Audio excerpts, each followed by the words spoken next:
নমস্কার বন্ধুরা, আশা করি আপনারা ভালো আছেন। আমি ভালো আছি। বেশ কয়েকদিন হলো খুব শরীর খারাপ গেল, তো আজকে সেরকম কিছু রান্না করিনি। আজকে ভাবলাম আপনাদের সঙ্গে একটু খেতে খেতে কথা বলি। এই যে আমি আজকে হালকা পাতলা একটা চিকেন আর চালে একসঙ্গে সেদ্ধ করে দিয়েছি। বিরিয়ানি তো একেবারেই নয়, কারণ বাড়িতে যা আছে সেগুলো দিয়েই আমি বানানোর চেষ্টা করেছি। বাজার থেকে কিছু আনার চিন্তাও আমি করিনি। চিকেন সবসময় ফ্রিজে স্টক থাকে, তো চিকেন ছিল আর ছোটো আলু ছিল আর রাইসের চালটাও ছিল। ওটা দিয়ে একটা ওই ঘাঁটা ঘাঁটা করে দিয়েছি আর একটু গোলাপ জল কেওড়া জল দিয়ে দিয়েছি। ফ্লেভারটা ভালো লাগছে আর গরম মশলা হালকা পাতলা দিয়েছি। তো এই আজকে দুপুরে রান্না। তো বন্ধুরা, শরীরটা একেবারে কিছুদিন হলো বেশ খারাপ যাচ্ছে বলে একেবারেই দুর্বল হয়ে পড়েছি, কোনো কাজ করতে পারছি না। আর অহনা তো আছে, ওর অনলাইন ক্লাস আজ থেকে দিয়েছে, আগামীকাল হবে কিনা জানি না। একদিন অনলাইন চলছে, একদিন অফলাইন চলছে। যেদিন অফলাইন চলছে সেদিনে ওকে দিয়ে আসা নিয়ে আসা এই গরমের মধ্যেই। আবার তারপরে টিউশন থাকে, একটু দূরে একটা ইংলিশের টিউশন পড়তে যাই, সেখানে দিয়ে আসা নিয়ে আসা, সব কাজ ছেড়ে, বাড়ির সমস্ত কাজ ছেড়ে নিজের একটু যতটুকু সময় পাই ভিডিও বানানোর চেষ্টা করি।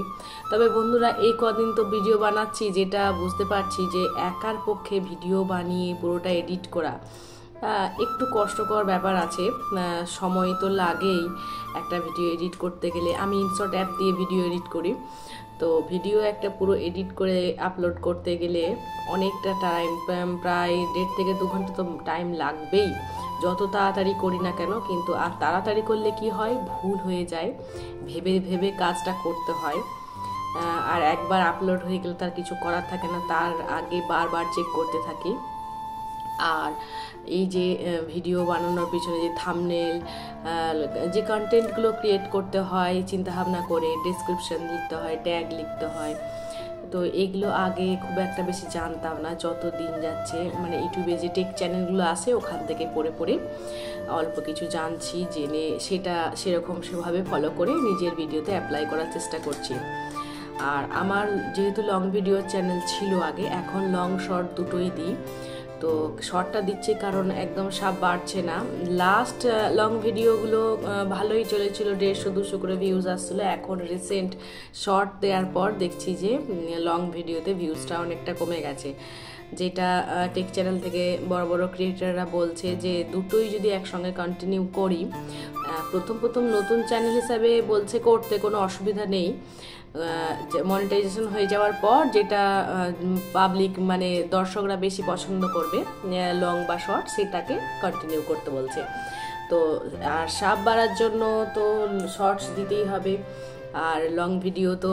আর তাছাড়া আমরা তো হাউস ওয়াইফ, পুরোপুরি গৃহবধূ, ঘরের মধ্যে আমরা তো বিশেষ কোথাও যেতে পারি না। কি করে যাবো বলুন তো, আমরা সংসারের মধ্যেই গণ্ডিবদ্ধ, হাত পা ছাড়া নয়। তাহলে সংসারটা সামলে, মেয়েকে সমস্ত কাজ সামলে তারপরে যতটুকু সময় পাই ততটুকু বেরোই, তাও খুব একটা বেরোনো হয় না, যার ফলে আমাদের ডেলি ব্লগগুলো একই রকমের কিছুটা হয়ে যায় বন্ধুরা।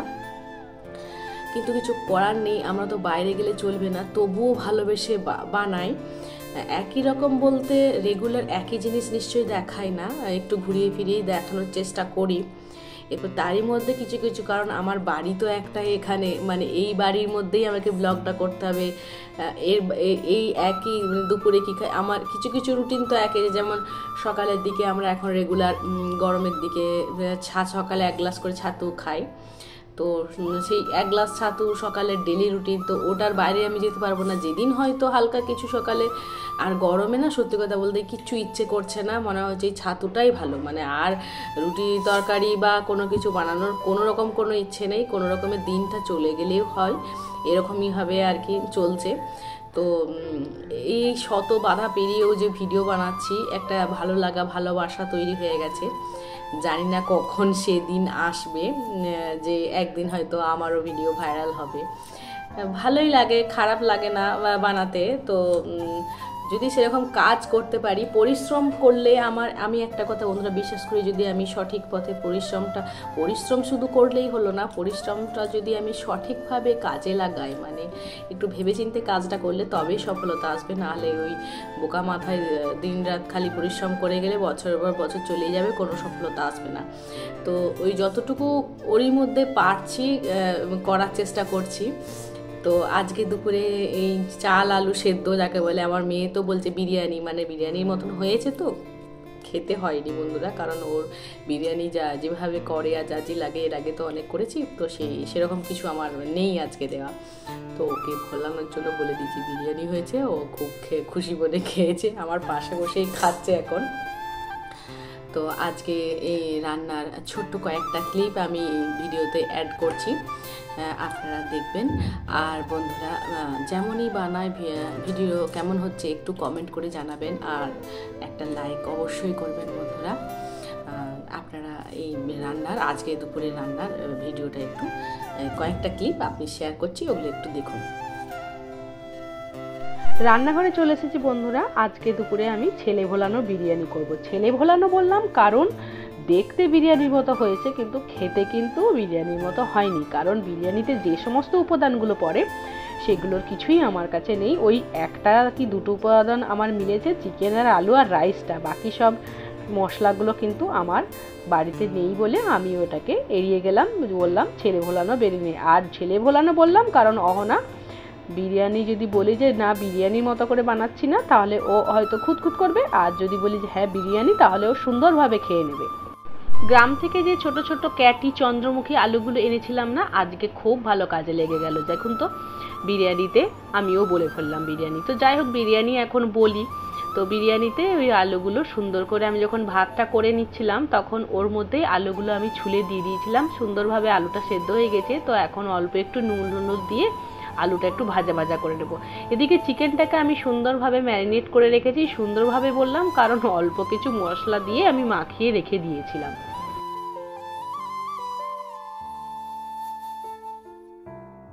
মেয়ে হয়েছে আমার ক্যামেরাম্যান, ও খালি বলে মা এদিকে তাকাও, একটু হাসো সুন্দর করে। এখন আমাকে একটু ক্যামেরা করে দিচ্ছে, এটাই আমার কাছে অনেক। এখন যা বলবে মোটামুটি শুনতে হবে, না হলে কিন্তু আমার ভিডিওটা করে দেবে না, ছোট বলে কথা। এদিকে আমার চিকেনটা প্রায় বসানো হয়ে গেছে। অল্প তেলের ওপরে পেঁয়াজটা ভাজা ভাজা করে আমি চিকেনটা দিয়ে দিয়েছিলাম। চিকেনটা কিভাবে করতে হয় সেটা আর নতুন করে আপনাদেরকে বলার কিছু নেই, আপনারা জানেন। আর সেরকমভাবেই আমি চিকেন, তবে এই বিরিয়ানির চিকেনে যেমন রসুন দেয় না, আদা দিয়ে করে, যেটুকু আমি শুনেছি বা আমি এর আগে যখন স্পেশাল বিরিয়ানি বানাই এভাবেই করি। আজকে আমি রসুনও দিয়েছি। আজকে আমি না প্রথমেই এই দুটো মনের কথা আপনাদেরকে শেয়ার করলাম। জানি না কেমন হয়েছে, সামনাসামনি বললাম কথাগুলো।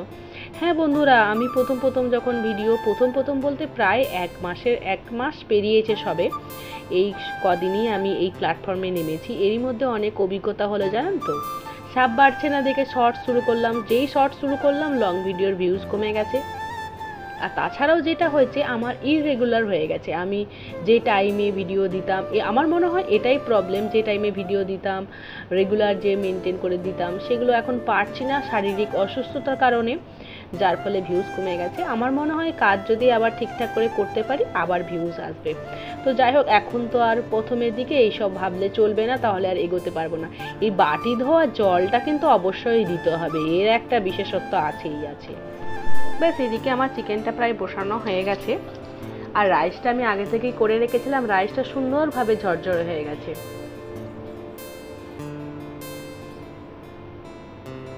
রাইসের পরিমাণটা অনেকটা হয়ে গেছে বন্ধুরা, একটু বেশি করেই হয়ে গেছে, একেবারে ওবেলারও আমরা খেয়ে নেব।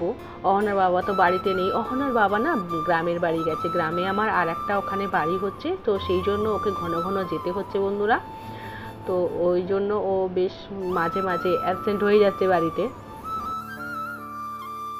বিরিয়ানিতে যেমন হলুদ দেয় না, ফুড কালার দেয়, তো কেশর দেয়। আমি কেশর টেশর দিই, কিন্তু ফুড কালারটা আমি এমনি কোনোদিন যদি স্পেশাল বিরিয়ানি বানাই, কোনোদিনই আমি ফুড কালার ইউজ করি না, কোনো খাবারেতেই কোনো কালারই ইউজ করি না।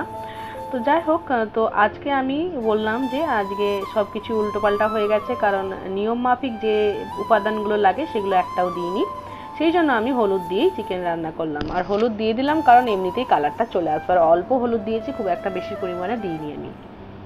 এদিকে চিকেনটা প্রায় আমার কষানো হয়ে গেছে, দেখুন সুন্দরভাবে কষানো হয়ে গেছে, তেল ছেড়ে দিয়েছে। বাড়িতে চিকেন হচ্ছে আর আমার বেড়ালটা চিকেন খাবে না তা বললে হয়, এক পিস অন্তত চাই। ও মা, এক পিস দাও। ঠিক পাঁচটি বেড়ালটি আমার দাঁড়িয়েছে, বেড়াল বলতে বুঝতে পারছেন তো কাকে বলছি, আমার মহারানী। তো ওর জন্য একটু বাটি করে তুলে রাখলাম আর একটু অল্প একটু জল দিয়েছি, কারণ ভাতটা দেবো তো হালকা একটু স্টিমে হবে, নাহলে একটু পোড়া পোড়া দাগ হয়ে যেতে পারে বা গন্ধও লাগতে পারে। আর পোড়া পোড়া গন্ধটা হালকা হলেও ক্ষতি হয় না, মানে খেতে ভালোই লাগে আর গন্ধটা বেশ ভালোই লাগে। তো যাই হোক, আমার মেয়েটা একটু খুঁতখুঁতে আছে, কি বলবে তার ঠিক নেই, সেই জন্য একটু অল্প একটু জল দিয়েছি। আর ভাতটা সুন্দরভাবে জর্জর করে নিয়েছিলাম, এরপর আমি ভাতটা উপরে দিয়ে দেবো।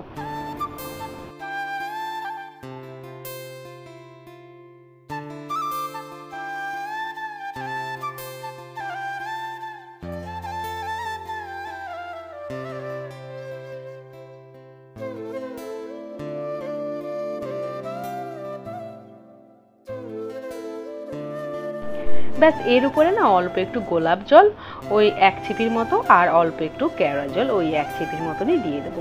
কেওড়া জলটা একটু বেশি দিতে হয়, ওই যে বললাম কী নিয়মে করছে আমি নিজেও ঠিক জানি না। আর অল্প একটু ঘি তো অবশ্যই দেবো, কারণ ঘিয়ের গন্ধটা আমার খুব ভালো লাগে আর ঘিটি আমার খাঁটি ঘি, সেই জন্য ঘি অল্প করে একটু দেবো। ব্যাস এরপর তারপর চাপা দেবো, আমার মোটামুটি রান্না শেষ। ব্যাস এভাবেই আজকে দুপুরে ছেলে ভোলানো বিরিয়ানি আমি করেছি।